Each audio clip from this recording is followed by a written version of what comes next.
नमस्कार दोस्तों, इस वीडियो में हम एसएससी सीजीएल के थ्रू करवाई जाने वाली एक भोकाल पोस्ट की सैलरी के बारे में बात करेंगे।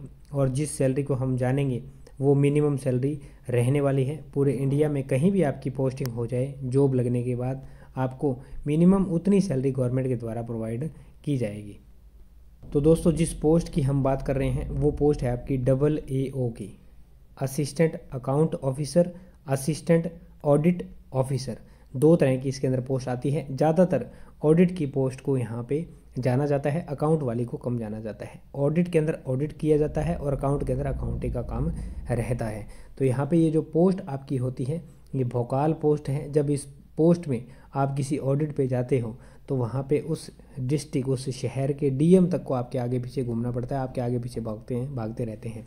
इतना भोकाल होता है इस पोस्ट का। तो ये जो पोस्ट होती है वो लेवल 8 के अंदर आती है। ग्रुप बी गैजेटेड ऑफिसर की एसएससी के द्वारा सबसे बड़ा ग्रेड पे या सबसे ज़्यादा ग्रेड पे की पोस्ट है ये 48 ग्रेड पे। हालांकि अब ग्रेड पे को ख़त्म कर दिया गया है।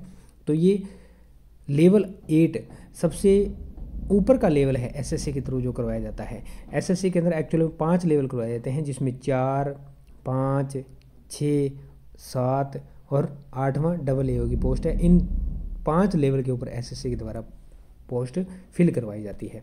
यहाँ पे जो पेमेंट होता है वो आपका रहता है 47,600 रुपये से लेकर के 1,51,100 रुपये तक। दोस्तों, पेमेंट क्या होता है? जब आपको हर साल इंक्रीमेंट मिलता है जो कि बेसिक का 3% रहता है, तो इस तरह से आपका हर साल इंक्रीमेंट जोड़ जोड़ करके आप इस बेसिक तक पहुँच सकते हो लास्ट में। इससे ऊपर आप नहीं जा सकते। यदि आपको इससे ऊपर बेसिक लेकर के जानी है तो आपको प्रमोट होना पड़ेगा, यानी कि अपना लेवल बढ़ाना पड़ेगा। लेवल 8 से 9 में, 10 में, 11 में, 12 में, यानी कि किसी भी लेवल में आप जाइए। यदि आपको 1,51,100 रुपये से ज़्यादा बेसिक लेनी है लास्ट के अंदर, तो ये होता है पेमेंट का हिसाब।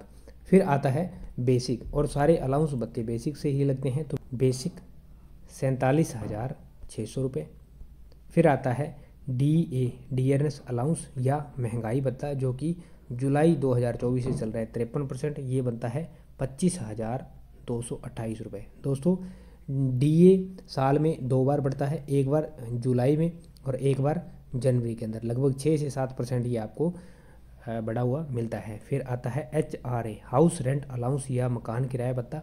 हम यहाँ पे इसको लेंगे 10%। ये हमारे इंडिया के अंदर है X, Y और Z, ये 3 सिटी डिवाइड की गई हैं, जिसमें Z में 10% होता है, Y में 20% होता है और X में 30% होता है, जिसमें दिल्ली जैसे शहर, Y में चंडीगढ़ जैसे शहर, Z में अम्बाला जैसे शहर आ जाते हैं। तो हम इसको 10% इसलिए ले रहे हैं क्योंकि हमें मिनिमम सैलरी चाहिए।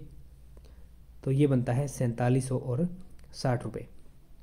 फिर आता है TA, इसको ट्रांसपोर्ट अलाउंस बोलते हैं, TPT भी उसको बोलते हैं, DA ऑन TA इसको बोला जाता है, जो कि 5400 रुपये आपको यहाँ पे मिलने वाला है। ये हमने जो है अलाउंस भत्ते, बेसिक अलाउंस भत्तों की जिक्र किया है। कम से कम आपको ये तो दिए ही जाएंगे।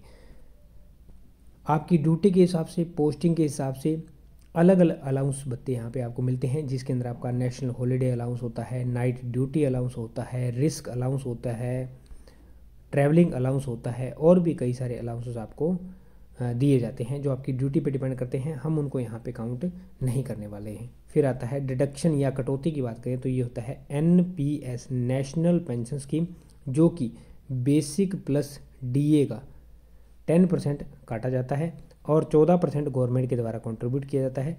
टोटल अमाउंट को एक NPS अकाउंट बनता है, यहाँ पे जमा होती रहती है। जब कर्मचारी रिटायर होता है टोटल अमाउंट का 60% उसे प्रोवाइड किया जाता है। बची हुई 40% अमाउंट के ऊपर मंथली पेंशन प्रोवाइड की जाती है।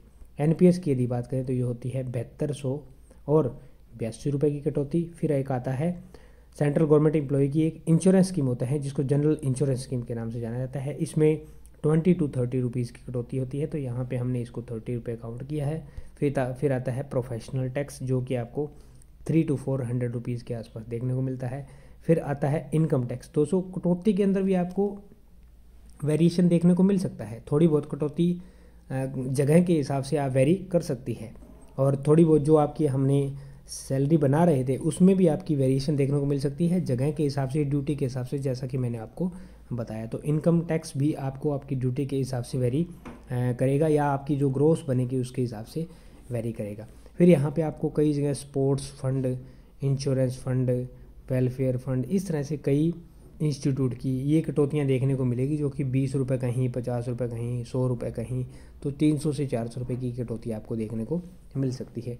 यदि टोटल कटौती की हम बात करें तो ये बनती है 7600 और 12 रुपये, और टोटल यदि ग्रोस की हम बात करें तो ये बनती है 82,988 रुपीज़, 82,988 रुपये। यदि हम इन हैंड सैलरी की बात करें तो ये बनती है 75,376 रुपीज़, 75,376 रुपये। दोस्तों ये मिनिमम इन हैंड सैलरी आपको मिलेगी, और ये भी जेड सिटी की है।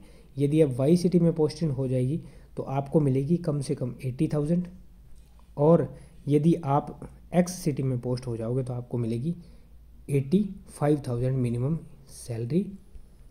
तो दोस्तों ये हमने जाना डबल AO की पोस्ट, बहुत ही बैंकर पोस्ट, खतरनाक पोस्ट, इसकी सैलरी के बारे में। आप किस टॉपिक पर वीडियो चाहते हैं कमेंट सेक्शन में कमेंट करके ज़रूर बताएं। उम्मीद करता हूं जानकारी समझ पाए होंगे।